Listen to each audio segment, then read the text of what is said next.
parachat de Be'er Sinaï, c'est une des parachas de Emouna. Pourquoi de Emouna? Parce que David Amelech, il dit Giboré Kohar. C'est qui les Giboré Kohar? Ceux qui sont les vaillants, fort vaillants, on va dire. C'est ceux qui respectent l'année de la Shemitah. Vous savez, regardez, c'est comme si je te dis, tu as un magasin à Paris sur les Champs-Élysées, et disons qu'il y a une loi comme ça dans la Torah, que l'année de la Shemitah, tu dois fermer ton magasin pendant 1 an. Eh non, mais c'est pas possible, 1 an, fermer mon magasin sur les champs pendant 1 an. Et comment je vais vivre? Qu'est-ce que je vais gagner? Une des preuves que la Torah, elle est vraie, c'est cette paracha-là. Pourquoi? Kadosh Baruch Hu, il dit, si vous me dites qu'est-ce que vous allez manger pendant l'année de la Shemitah, pendant cette 7e année, je vous dirai que pendant la 6e année, je vous donnerai une bracha qui vous durera pour 3 ans.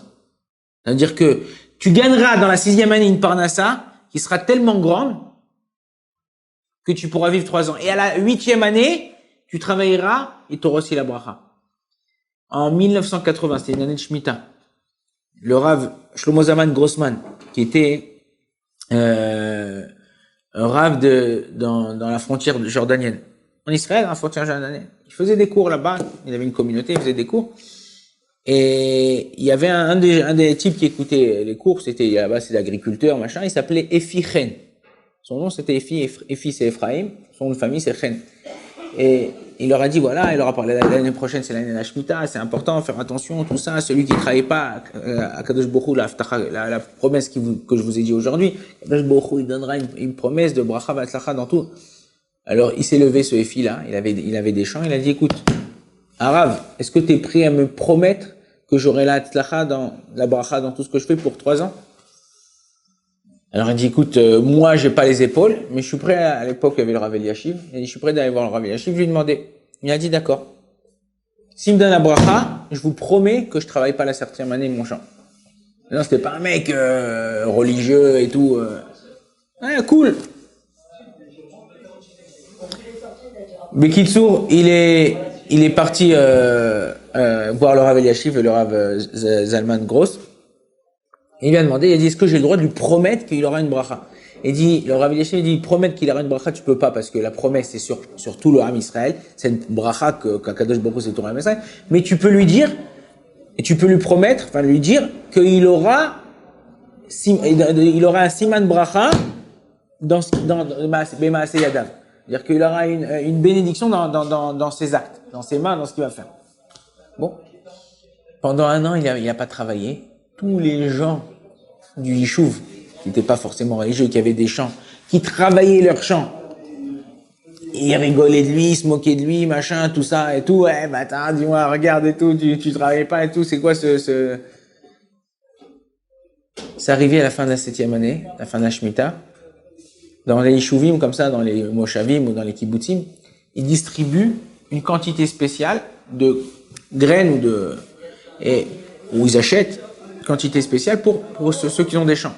Quand il est arrivé, lui, puisque c'était déjà la fin de l'été, début du printemps, il y avait plus de graines, ils avaient tout déjà distribué. Celui qui était responsable de ça, il lui dit à Ephraim, il dit, écoute, il me reste rien, il me reste des graines de céleri que Pak Tokpam, que la date de péremption elle est déjà passée. Si tu veux, je te les donne gratuits, j'en ai pas besoin. Prends-les. Il lui a donné des sacs et des sacs de graines de céleri. Et lui, il a dit, bon, je veux planter. Il a planté. Tellement qu'il en a planté, les céleris, ils sont arrivés à une grandeur et ça a poussé de... Même le Rav Grossman qui lui a dit t'auras la bracha, il a dit ouais mais d'accord t'auras la bracha, mais qu'est-ce que tu vas faire avec des centaines de kilos de céleri, qu'est-ce que tu vas faire avec tout ça, non? Un matin, Efi il appelle le Rav, il lui dit Rav, est-ce que vous pouvez venir tout de suite chez moi à la maison? Il dit qu'est-ce qui se passe hein? Il dit mes céleris. Il dit quoi? Il dit la personne, celui qui s'occupe de vendre la marchandise du Yishuv, il m'a appelé, il m'a demandé s'il y avait du céleri. Lui, il avait du céleri à vendre, à revendre, et il en avait pour tout Eretz Israël pour 2 mois. Alors il lui a dit, ouais, j'en ai. Il a dit, bon alors, écoute, engage des gens, prépare, parce que dans tous les pays d'Europe, il y a eu un hiver très très dur avec de la neige et de la grêle, et tout leur céleri, les gens ils sortent pas de chez eux, tout leur céleri il est abîmé, et ils veulent préparer des soupes, enfin ils ont besoin de céleri. Tu prépares, je m'occupe de l'envoi, je m'occupe de tout, machin de ça. Pendant 1 mois et demi, 2 mois, ils ont travaillé, tous les jours, coupé les céleri de ça. Le prix du céleri là-bas, c'était vendu beaucoup plus cher. En quelques semaines, il est devenu très très riche. Il s'est acheté une très belle voiture et il a appelé Mercedes Vite. Il a appelé la voiture la Mercedes de la 7e année. Et cet homme-là, le Rav Gross, une fois, il passait aujourd'hui, le Rav Gross, il est Rav à Elad. Elad, c'est une ville à côté entre Bnei Brak et Tel Aviv, si on va dire, ou Jérusalem. C'est au milieu des trois, quoi. Il a raconté cette histoire, il y en a un qui s'est levé là-bas.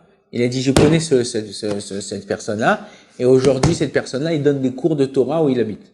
C'est-à-dire, c'est quelqu'un qui s'est renforcé et tout ça, machin, et comme quelqu'un, il donne sa émouna à Kadosh Baruch Hu. Tu vas main dans la main avec Hachem. Toutes les épreuves qui peuvent te passer, tu deviens comme le café. C'est-à-dire quoi? Tu te laisses, tu sais que Bezrat Hachem, tu auras un Kadosh Baruch Hu dans la bras. Baruch Adonai Leolam, Amen, Amen.